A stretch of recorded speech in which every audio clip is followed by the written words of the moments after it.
Malaysia tuduh Indonesia paksa warga keturunan, fakta sebenarnya bikin melongo. Halo Sobat Adoy Live TV. Pernah dengar tuduhan bahwa Indonesia memaksa warga keturunan meninggalkan identitas aslinya? Bahkan ada yang bilang kita ini terlalu menekan minoritas untuk lebur jadi seragam. Tapi, benarkah itu? Kali ini kita bakal kupas tuntas perbandingan panas antara Indonesia dan Malaysia soal kebijakan bahasa, integrasi, dan asimilasi etnis. Ini bukan sekadar soal kata-kata, tapi menyentuh identitas, sejarah, bahkan politik kebangsaan. Pegang dulu emosimu, karena bisa jadi kamu bakal terkejut melihat kenyataan di balik tudingan tersebut. Segmen 1, Indonesia dituduh paksa warga keturunan. Beberapa pihak di Malaysia, termasuk akademisi, menuduh Indonesia memaksa warga keturunan menanggalkan bahasa dan budayanya. Mereka bilang, Indonesia menekan minoritas lewat kewajiban berbahasa Indonesia. Tapi faktanya, bahasa Indonesia adalah alat pemersatu, bukan pemusnah budaya. Bahasa daerah tetap diajarkan di sekolah.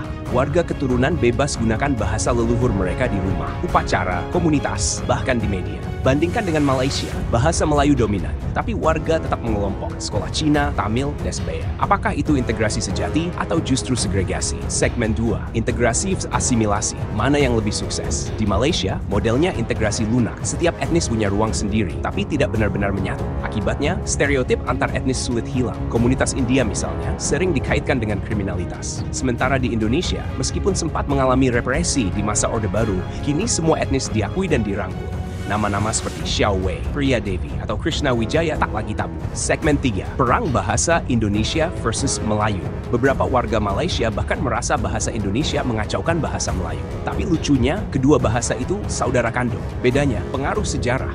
Indonesia banyak menyerap dari Belanda dan Jawa, Malaysia dari Inggris dan Tamil. Dan lucunya, bule yang belajar bahasa Indonesia di Malaysia malah dikira salah dialek. Segmen 4, mana sekolah Tamil di Indonesia? Jawaban sederhananya, Indonesia punya 12 bahasa daerah. Kalau semua dikasih sekolah khusus, bisa bubar sistem pendidikan kita. Solusinya, bahasa daerah jadi muatan lokal. Bahasa asing seperti Mandarin, Tamil, Arab bisa dipelajari lewat komunitas atau kursus. Jadi, siapa yang lebih realistis? Segmen 5, bahasa Indonesia itu efisien. Ada yang bilang aneh, bahasa Indonesia nggak punya to be, is are? Jawabannya, justru itu kekuatannya. Saya guru, simple, cepat, jelas. Mirip seperti bahasa Rusia atau Arab yang juga efisien tanpa to be. Jadi, apakah benar Indonesia memaksa warga keturunan?